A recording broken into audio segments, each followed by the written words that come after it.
Ajari kami Tuhan, sehingga kami mengerti akan setiap perasaan. Oleh karena itu Tuhan, berbicaralah di malam yang indah, sehingga ketika firman-Mu menyapa kepada kami, firman-Mu tidak pernah kembali dengan sia-sia. Namun sepulang dari tempat ini, kami beroleh berkat yang luar biasa. Oleh karena itu Tuhan, berbicaralah untuk kami. Kami siap mendengar firman Tuhan. Di dalam nama Tuhan Yesus, kami percaya dan sudah berdoa. Haleluya. Amin. Saudara yang dikasihi oleh Tuhan, mari kita buka firman Tuhan dari Amsal pasal yang ke-6. Saya mau bacakan mulai ayat yang ke-6 sampai dengan ayat yang ke-11. Saudara yang dikasihi oleh Tuhan, demikian bunyi firman Tuhan. Hai pemalas, pergilah kepada semut, perhatikanlah lakunya dan jadilah bijak. Biarpun tidak ada pemimpinnya, pengaturnya atau penguasanya, ia menyediakan rotinya di musim panas dan mengumpulkan makanannya pada waktu panen. Hai pemalas, berapa lama lagi engkau berbaring? Bilakah engkau akan bangun dari tidurmu? Tidur sebentar lagi, mengantuk sebentar lagi, melipat tangan sebentar lagi untuk tinggal berbaring. Maka datanglah kemiskinan kepadamu seperti seorang penyerbu, dan kekurangan seperti orang yang bersenjata. Sampai di sini pembacaan firman Tuhan. Kita yang berbahagia adalah yang mendengar firman Tuhan dan setia melakukan firman Tuhan di dalam hidupnya sehari-hari. Amin. Saudara yang dikasihi oleh Tuhan, boleh jadi kita sebagai umat manusia dikatakan lewat Alkitab bahwa manusia adalah umat ciptaan Allah yang paling mulia, yang paling sempurna, karena ternyata apa? Di antara setiap ciptaan Tuhan, tidak ada satupun yang dikaruniai seperti halnya kepada manusia, yaitu kita dikaruniai dengan akal budi. Namun saudara yang dikasihi oleh Tuhan, kita yang diberkati oleh Tuhan dengan akal budi masih butuh diajar bagaimana Tuhan ingin menjadikan Anda dan saya menjadi orang yang lebih hebat, yang lebih sempurna. Oleh karena itu Tuhan perlu mengajar Anda dan saya pada malam hari ini lewat yang namanya binatang yang disebut-sebut. Saudara yang dikasihi oleh Tuhan, ada sesuatu yang unik, ada sesuatu yang menarik, yang buat Tuhan itu bisa dipakai oleh Tuhan untuk mengajar saudara dan saya. Karena seringkali Tuhan berbicara kepada setiap umat ciptaan manusia itu melewati apa yang ada di dalam alam jagat raya ini, dan dia berbicara lewat bahasa tubuhnya. Bisa lewat alam, bisa lewat binatang, bisa lewat kejadian di sekitar kita. Dan malam yang indah ini, dia sengaja berbicara kepada saudara dan saya lewat binatang kecil yang selalu ada di setiap kita punya rumah, yaitu semut, saudara. Saudara yang dikasihi oleh Tuhan, ada satu perkara yang menarik. Bukankah setiap umat manusia, apapun dia punya profesi, apapun yang sedang dia sandang, setiap orang punya cita-cita yang sama. Aku kepengen berhasil.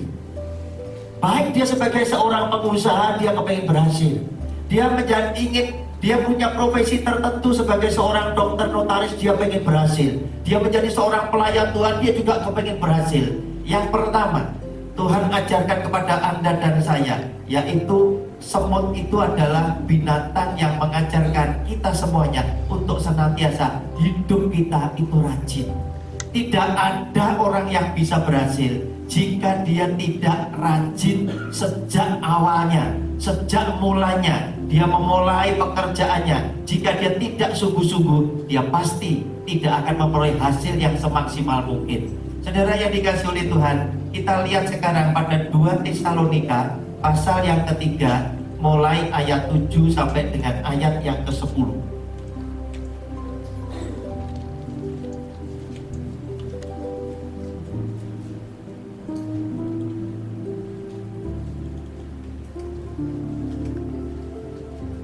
Dua Tesalonika pasal yang ketiga mulai ayat yang ke-7 sampai dengan yang ke-10. Sebab kamu sendiri tahu bagaimana kamu harus mengikuti teladan kami. Karena kami tidak lalai bekerja di antara kamu dan tidak makan roti orang dengan percuma, tetapi kami berusaha dan berjerih payah siang malam, supaya jangan menjadi beban bagi siapapun di antara kamu. Bukan karena kami tidak berhak untuk itu, melainkan karena kami mau menjadikan diri kami teladan bagi kamu, supaya kamu ikuti. Sebab juga waktu kami berada di antara kamu, kami memberi peringatan ini kepada kamu: jika seorang tidak mau bekerja, janganlah ia makan. Saudara yang dikasihi oleh Tuhan, kalau kita melihat semut yang selalu ada di dalam setiap rumah tangga kita tidak pernah melihat semut itu berhenti. Tidak pernah semut itu kemudian nongkrong, cangkruan, itu tidak pernah. Semut selalu berjalan, terus berjalan, tidak pernah menunjukkan bahwa dia itu adalah binatang yang harus beristirahat karena dia lelah. Dia jalan terus. Nah, saudara, lewat semuanya itu Tuhan yang pertama ajar, belajarlah kepada semut ini tadi loh, yang setiap hari dia menunjukkan gairahnya, yang setiap hari dia menunjukkan semangatnya, yang setiap hari dia menunjukkan bahwa dia adalah orang yang rajin. Berbeda dengan kita, kita mesti harus dibombongi, ayo tetap semangat, tetap semangat. Kalau tidak itu loyo. Semut tidak pernah. Dia selalu menunjukkan rajin, setiap hari jalan terus, tidak pernah lelah. Dan seketika kita dandangi, ketika kita halang-halangi, semut ini juga tidak pernah putus asa, saudara. Semut langsung geremet naik ke atas, turun lagi ke sana, dicegati lagi, tutupi lagi, dia terabas terus dan lain sebagainya. Menunjukkan apa? Dia adalah binatang yang sangat rajin. Untuk seperti itulah Tuhan kepingin ada di dalam hidup saudara dan saya sebagai anak-anak Tuhan. Jangan pernah putus asa, jangan hidup males-malesan. Tidak pernah ada orang yang bisa sukses itu dengan bekerja hanya seadanya. Nah, saudara yang dikasihi oleh Tuhan, saya sedikit bangga, saudara, sebagai etnis Cina ini. Ternyata apa? Etnis Cina ini punya kebiasaan yang baik.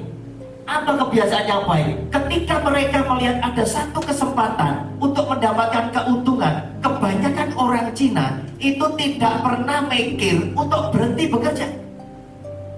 Bahkan mereka jadi pikir gini, kenapa sih sehari kok cuma 24 jam? Seandainya sehari 30 jam, aku juga akan kerja 30 jam tadi. Tidak pernah mikir, ya yang penting hari ini sudah cukup ya, santai-santai dulu, ngabisin rezekinya dulu, besok cari lagi, itu tidak pernah. Yang dipikirkan, hari ini bekerja, terus kemudian kalau punya duit, kalau bisa ditabung, syukur-syukur ganti pangan, itu orang Cina. Saudara yang dikasih oleh Tuhan, yang pertama Tuhan ajarkan lewat semut agar supaya Anda dan saya itu jangan menjadi orang yang malas, tapi jadilah orang yang rajin seperti apa yang ditunjukkan oleh semut dalam keseharian semut itu tadi. Dia tidak pernah kepengen berhenti, dia tidak pernah kepengen beristirahat, dia tidak pernah ingin nganggur cangkruan, nggak pernah. Berangkat kerjanya sudah meluyur terus dan lain sebagainya. Dia selalu bekerja dan sambil mencari sesuatu. Tidak pernah sempat jualan dan kemudian tidak dapat apa-apa, tidak pernah. Mendadak dia ketemu sesuatu gitu tadi, dia berhenti. Ada tidak sesuatu yang dia bisa bawa? Terkadang manusia tidak.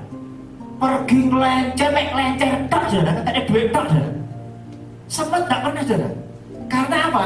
Yang kedua, sempat selalu berpikir, nek bisa di dalam hidupku, aku tahu bahwa aku tidak bisa hidup sendiri. Aku butuh orang lain, aku butuh pribadi yang lain. Sehingga yang ada di dalam otaknya si semut itu tadi, dia selalu hidup ingin bekerja sama. Saudara, tidak pernah loh semut ijenan.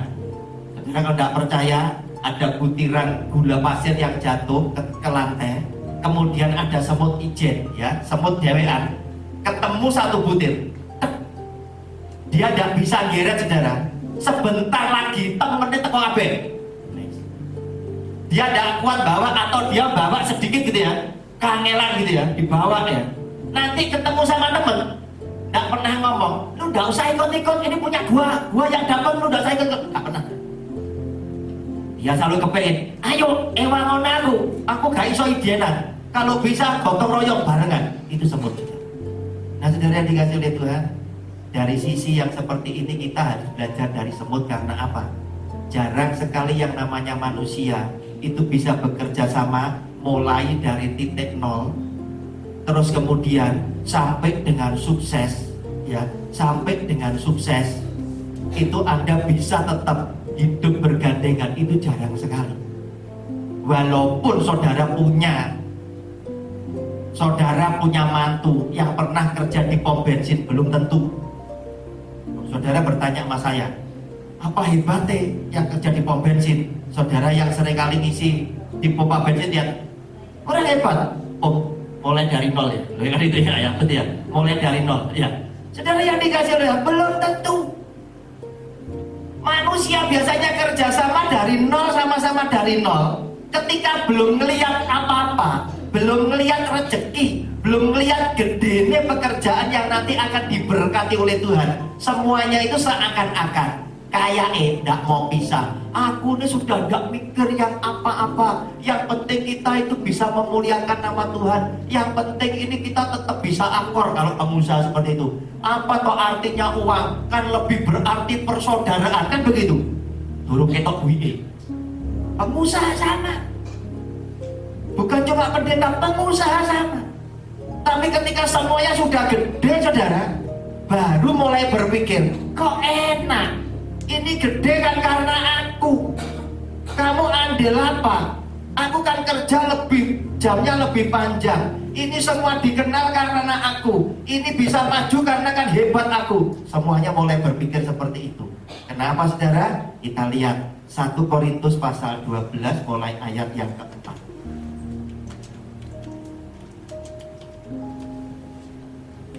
Ayatnya semuanya ada. 1 Korintus 12 mulai ayat keempat sampai dengan ke-7. Ada rupa-rupa karunia tetapi satu roh, dan ada rupa-rupa pelayanan tetapi satu Tuhan, dan ada berbagai-bagai perbuatan ajaib, tetapi Allah adalah satu yang mengerjakan semuanya dalam semua orang. Tetapi kepada tiap-tiap orang dikaruniakan penyataan roh untuk kepentingan bersama. Saudara, tujuan Tuhan kasih Anda masing-masing karunia, masing-masing talenta, masing-masing kehebatan, itu bukan untuk kita sendiri pribadi. Tapi Tuhan kepingin, jika kamu adalah orang yang suka bekerja sama, talenta ini tadi bisa digandeng nih dengan orang-orang yang lain, maka menjadi sebuah sinergi, sebuah nilai tambah yang membuat kelompok kita ini tadi menjadi lebih hebat daripada orang lain. Sudah diramalkan oleh orang yang hebat. Orang yang hebat di dunia pemasaran, yang namanya Philip Kotler dulu, bahwa besok waktu saya kuliah, bukunya sudah ngomong, besok itu akan terjadi bahwa orang hidup, orang bekerja itu tidak bisa sendiri-sendiri. Harus bentuk grup. Kenapa? Karena nilai investasi modal itu tambah gede. Sehingga kalau kita berangkat sendirian, tidak punya bolo, tidak punya teman, kita tidak bisa bekerja. Saya butuh kamu, butuh kamu, butuh kamu, butuh kamu. Kenapa? Karena semuanya ini tidak bisa tak cukupi sendiri. Saya tidak mampu. Kalau saya sendiri, saya cuman punya teman itu tadi. Tapi kalau saya kelompokan ini tadi, saya punya temannya dia, jadi teman saya juga. Saudara, Tuhan ngajar hari ini saudara dan saya supaya contoh cara kerjanya semut. Semut tidak pernah kerja sendiri, tapi dia selalu bekerja bersama dengan semut yang lain. Saudara yang dikasih oleh Tuhan, karena itu saudara, setiap kali ada rezeki, setiap kali ada pekerjaan, setiap kali ada proyek, semut itu cepat datangnya. Proyeknya tambah gede, semutnya tambah akeh. Dan saudara lihat, kalau cuma 1 butir aja, semutnya tidak terlalu banyak. Sak cukupi, dibawa sak cukupi. Tapi coba kalau banyak sirup yang putah, Tidak karu-karuan banyaknya. Karena apa? Dia berpikir, kalau ini gede, aku butuh teman banyak. Kalau ini sedikit, aku butuh teman secukupnya. Ini yang dikerjakan oleh semut. Saudara yang dikasih oleh Tuhan, semut juga menunjukkan bahwa saat dia bekerja, itu rukun dan kompak. Rukun dan kompak. Saudara, tidak sama dengan yang namanya manusia. Manusia rukunnya itu hanya apa? Pada saat pertama kali kita ketemu. Pada saat kali kita bertemu. Kalau pada saat kita ketemu pertama, kita nampaknya baik-baik amat. Karena apa? Semua orang bisa pakai lip service. Setiap orang bisa pakai abang-abangnya lambe. Supaya apa? Nampaknya begitu rohani, nampaknya begitu ramah. Menghadapi setiap orang yang baru dikenal, wah rasanya welcome banget. Itu manusia. Tapi nanti kalau sudah lama, mulai kelihatan, aslinya mulai kelihatan. Berbeda saudara, dengan yang namanya sapi. Berbeda dengan yang namanya domba, saudara. Ketemu pertama, itu tarung, saudara. Tapi setelah lama, dia bisa akor. Manusia kebalik. Pertama kali baik, belakangnya jadi tidak enak. Padahal firman Tuhan ngomong kepada saudara dan saya lewat Mazmur 133, betapa baik dan indahnya kalau saudara dan saya hidup itu di dalam rukun. Kenapa? Karena ketika kita hidup di dalam rukun, berkat yang namanya rezeki itu dicurahkan, termasuk yang namanya kehidupan itu diberikan kepada saudara dan saya ketika hidup kita itu ada di dalam rukun. Saudara yang dikasih oleh Tuhan, karena suatu hari harus bentuk grup. Tidak banyak orang yang bisa bentuk grup, bukan karena modalnya, bukan karena apa? Keahliannya, tapi salah satunya apa? Belum tentu hatinya itu bisa saling melekat, belum tentu. Belum tentu. Oleh karena itu, saudara, berbahagialah jika engkau adalah orang yang dengan saudaranya itu hidupnya sangat rukun. Kenapa? Karena daripada cari orang yang sana-sana, lebih baik apa? Cari saudara sekandung sendiri, cari family sendiri. Karena apa? Paling tidak hatinya sudah sama-sama melekat. Kenapa? Karena membuat sehati sepikir itu tidak gampang.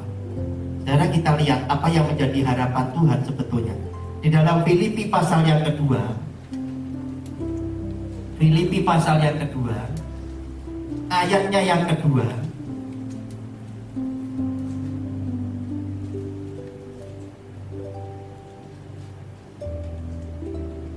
Karena itu sempurnakanlah sukacitaku dengan ini. Hendaklah kamu sehati sepikir dalam satu kasih, satu jiwa, satu tujuan. Saudara, tidak gampang, saudara.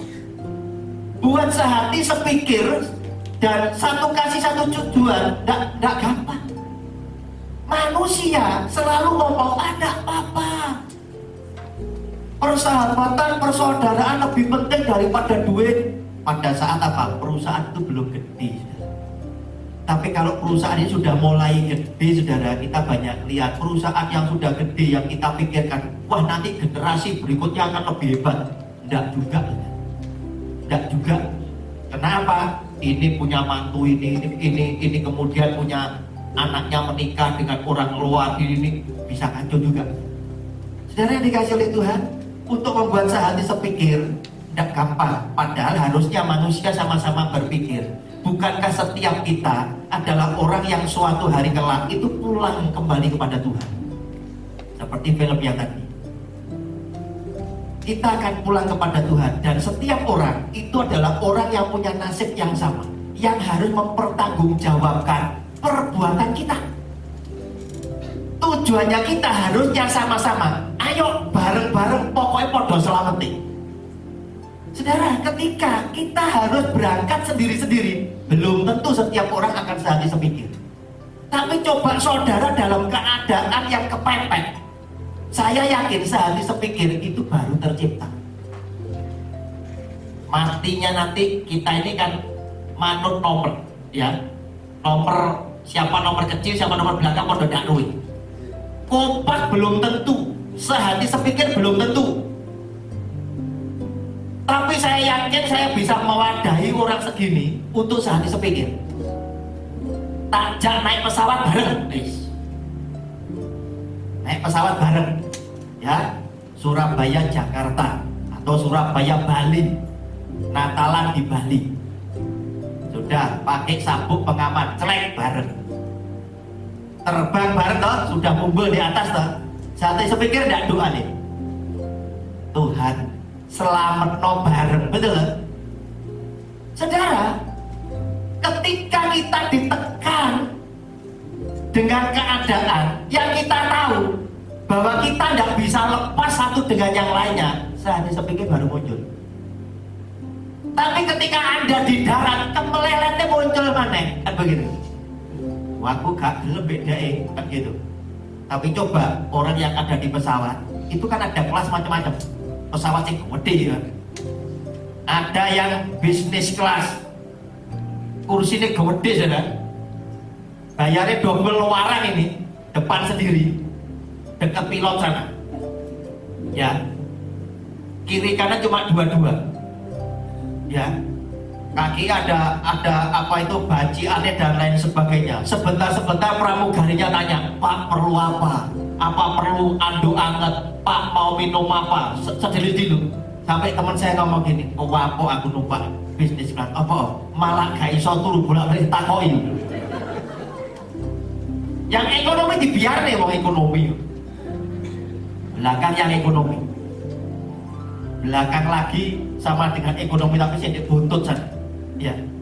Pertanyaan saya, ketika di atas yang ekonomi maupun yang bisnis kelas, nasibnya sama enggak? Doanya sama. Tuhan, ojo sampai ono opo-opo pesawat. Betul ya? Kasih itu baru terbagi. Kasih itu baru merata kepada semua. Yang bisnis kelas itu juga bisa doanya yang dibuntut sana. Tuhan, jangan sampai ada apa-apa sih dibuntut. Karena kalau buntutnya sampai coklat, so monting bareng Tuhan, kan begitu. Ini sehati sepikir ya. Untuk buat sehati sepikir, tidak gampang saudara. Ketika kita bisa menentukan nasib kita sendiri, belum tentu loh kita mengajak orang lain. Tapi ketika nasib kita ditentukan oleh Tuhan, dan kita tidak bisa ngapa-ngapain, sehati sepikir itu baru tercipta. Tuhan topang sendiri pesawat ini dengan tangan kanan. Saudara dikasih oleh Tuhan, apalagi di tengah-tengah perjalanan Surabaya Bali ini tadi. Terus kemudian pesawatnya untuk ginjalan gini tadi. Naik turun terus kemudian minumannya kutah kabeh. Saudara sudah Tuhan Yesus pasti. Pasti saudara. Saudara yang dikasih oleh Tuhan, sempat mengajarkan bukan cuma bisa bekerja sama, tapi sekaligus rukun dan kompak. Penting. Karena apa? Sehati sepikir itu ditunjukkan lewat rukun yang kompak ini tadi. Saudara, ada banyak orang kelihatan rukun, tidak gegeran, tapi belum tentu kompak, saudara. Belum tentu. Kenapa? Ada banyak orang bisa menjaga sikap. Dilihat oleh orang lain nampaknya baik-baik. Sebab apa? Tidak pernah gegeran. Orang lain yang melihat karena tidak pernah ada di dekatnya, tidak pernah bergaul secara dalam kepada mereka, sedang berkesimpulan karena mereka memandang kelompok ini kelihatannya tidak pernah geger. Dipikirnya kelompok ini adalah kelompok yang rukun. Belum tentu. Padahal kenapa kok tidak pernah geger? Karena yang lainnya ngomong gini, aku batasi omongan, nek perlu lagi ngomong, nek tidak perlu gak usah ngomong. Sehingga apa? Karena jarang ngomong-ngomong, saudara, tidak pernah gegeran. Saudara, di dalam gereja sama. Ada kelompok-kelompok tertentu yang seringkali geger. Akibatnya apa? Ada orang tertentu yang ngambil sikap. Aku mau kumpul di mereka tapi tidak mau terlalu dalam. Nek perlu ngomong ya ngomong, nek tidak perlu tidak usah ngomong. Sehingga apa? mengurangi gegeran, termasuk di dalam rumah tangga. Bisa terjadi seperti itu. Anak sama papa, saudara sama saudara, bisa terjadi seperti itu. Mereka kelihatannya akor, mereka tidak pernah gegeran, bukan berarti selalu itu ditunjukkan karena hidup mereka rukun. Nah saudara, yang ditunjukkan oleh semut, di samping dia rukun tidak pernah gegeran, mereka itu kompak. Lihat, semut jualan, cari bantuan, ketemu koncone, nggak usah disuruh seperti WL.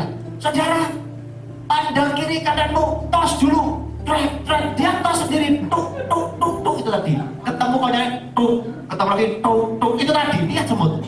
Nggak usah dikongkong, tos dewe, ndase, dul, itu dia. Itu semut saja. Kita diminta, ayo saudara, tos. Salaman kiri kanan, saudara minimal 5 orang. Semut enggak, wes sapetuke, wes tuwa sapetuke. Ini semut. Di samping dia rukun, dia kompak. Akurnya itu ditunjukkan bukan hanya tidak pernah gegeran, tapi lewat hubungan setiap hari mereka bekerja bersama-sama, itu tidak pernah ribut. Saudara yang dikasih oleh Tuhan, kalau kita nangani sebuah kegiatan yang melibatkan tenaga banyak orang, yang melibatkan banyak dana, itu aja gegeran sudah pasti muncul. Karena apa? Ada sebagian orang yang bekerja itu tidak sungguh-sungguh. Kemudian yang sungguh-sungguh itu merasa kecewa.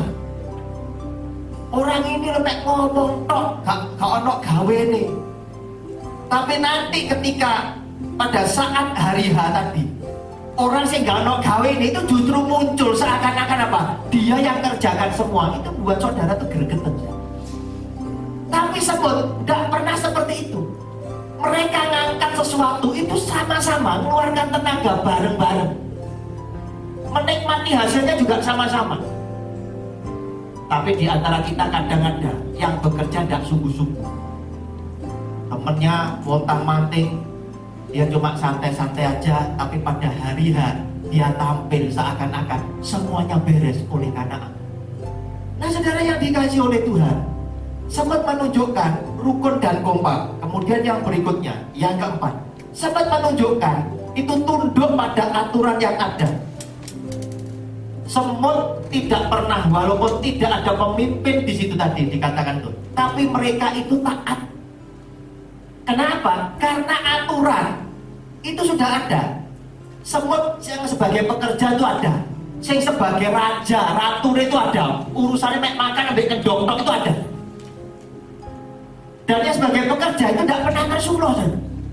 Memang aku diciptakan oleh Tuhan untuk bekerja. Ya wes aku kerjontok wes, tidak mikirin. Nah, semut yang satunya, pokoknya aku makan ambil kendong ya itu tadi sudah. Tidak ada masalah.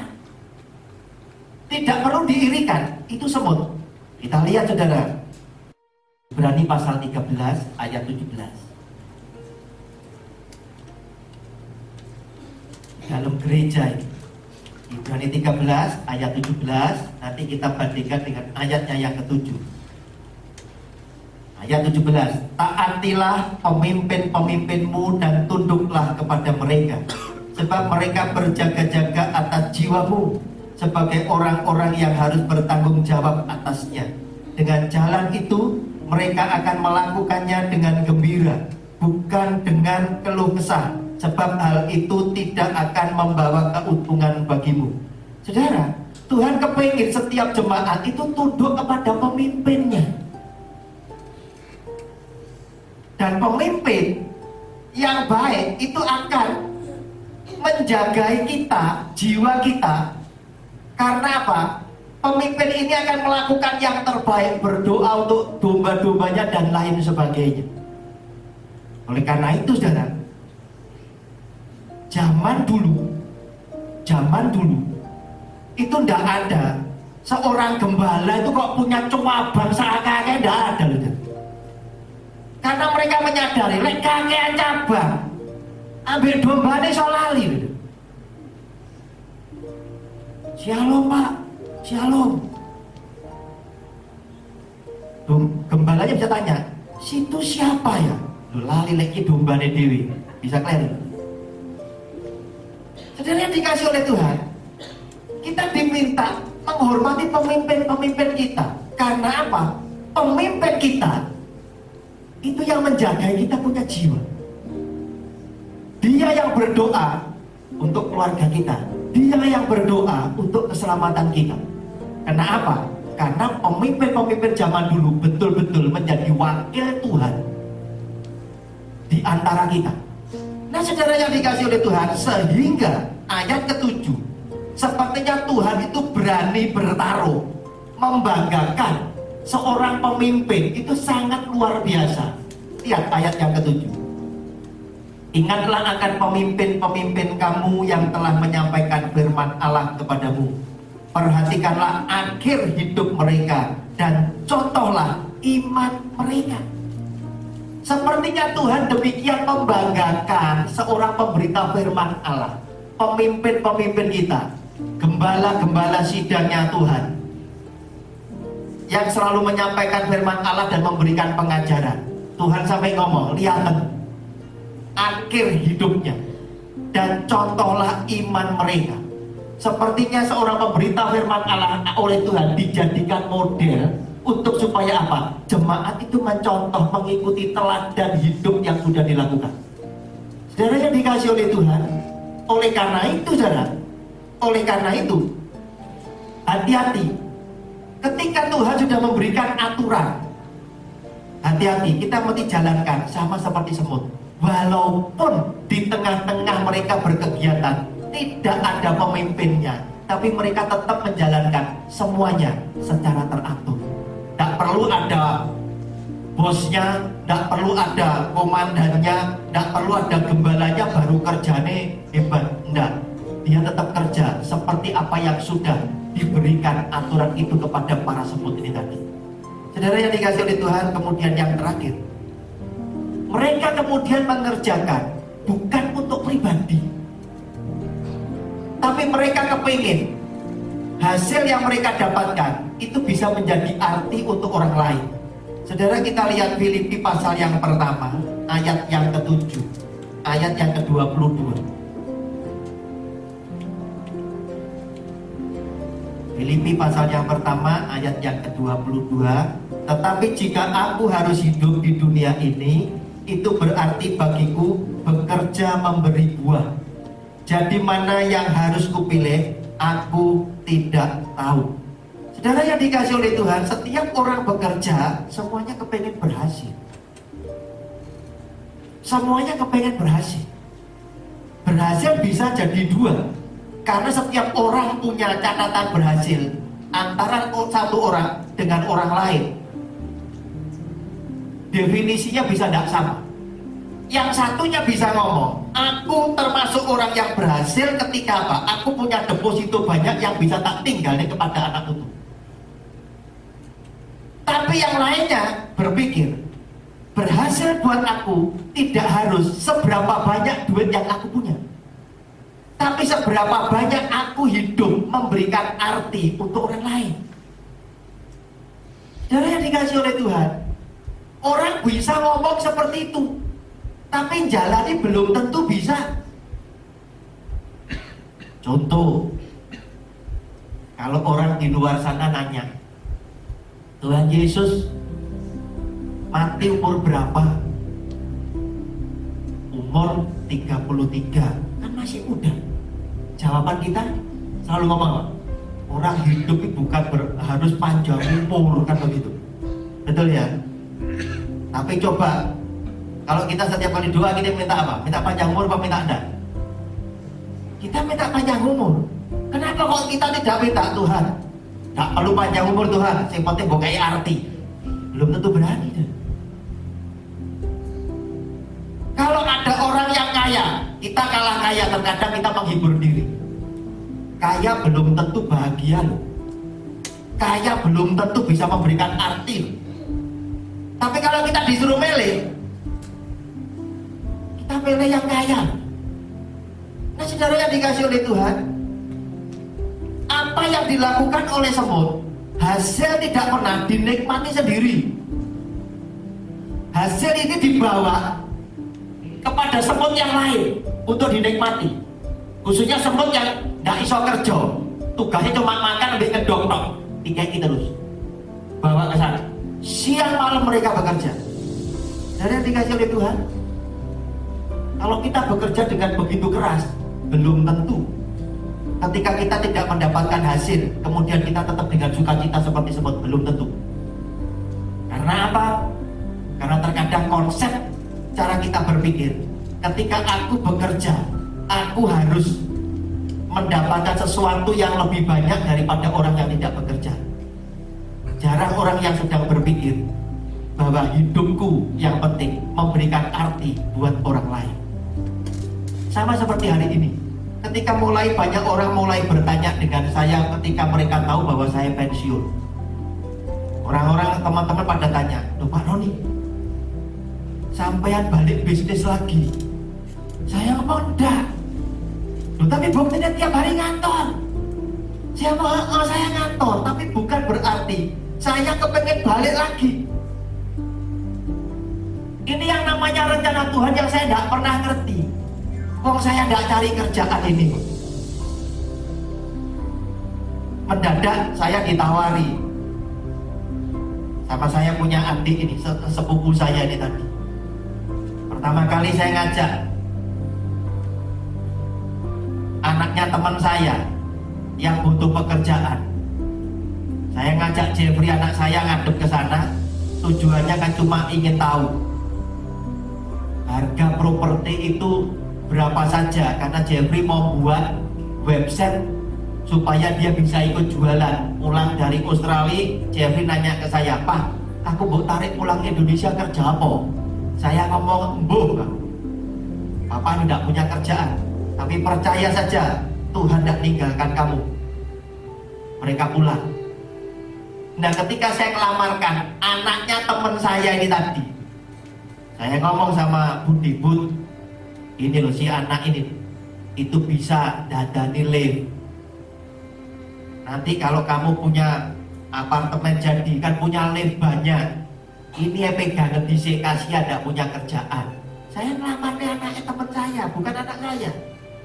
Kemudian lewat obrolan ini tadi, anak saya ditanya, "Jeff, kamu sekolah apa?" "Aku lulusan IT. Aku sampai S2, bisa apa? Bisa ini, bisa itu." "Ya wes, kamu melok aku ya, bantuin aku." Yang satu ditarik, yang nomor 3 pulang. Dia lagi kesulitan, BPR-nya pengen dibenahi, tak titip no, wes titip wes si Ferry di BPR. Kerja 1 bulan, lagi apa naik sepeda motor, anak saya tidak bisa sepeda motoran, jadi berangkat naik mobil, sapu helm, ya digonceng sama temannya pakai helm. 1 bulan. Selesai itu tadi, saya juga tidak kepikiran bahwa akan buka PT KJS ini tadi. Saya didatangi sama Budi, "Oh, bantuin aku. Kok kita aja duwe waktu akeh. Cek iso khotbah, cek iso golong kan gitu. Berarti waktunya kan ada waktu-waktu yang tersisa." Dan dia ngomong, "Tetep kok layani Tuhan, jangan sampai pekerjaan Tuhan tersendat gara-gara koko bantu aku. Tapi sisa waktu nih koko bantuin aku ini tadi. Ini ono nafasnya sosial kok. Apartemen ini murah, sing iso nyekel kowe." Nah, Ferry sisa bimbingan sekali. Nah, ini tadi. Nah, saudara, saya tidak pernah berpikir seberapa banyak duit yang nanti mau dikasih ini ke saya. Nah, demi Tuhan saya tidak pikir. Tapi saya hanya berpikir satu. Hidup saya ingin berarti minimal untuk anak-anak saya. Minimal untuk Budi yang sudah memberikan kepercayaan, tugas untuk saya.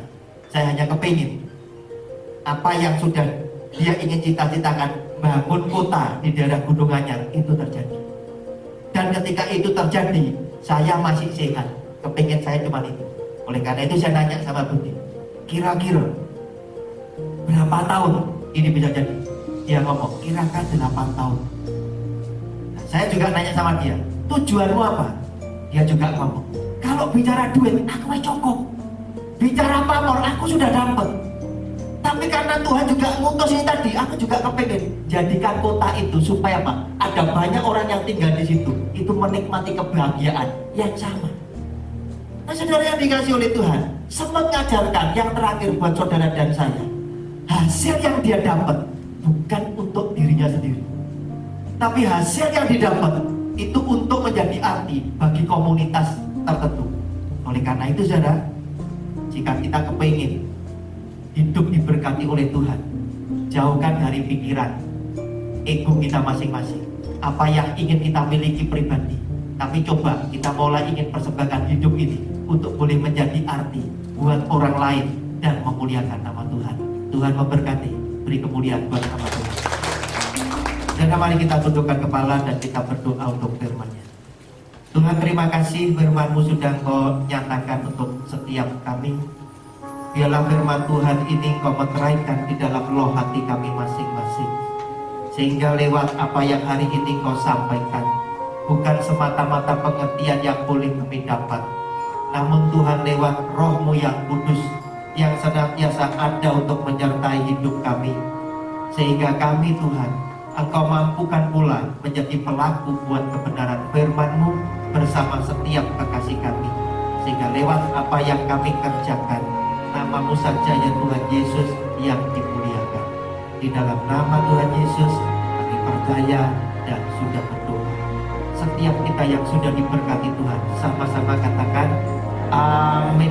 Selamat memberkati, kemuliaan buat nama Tuhan.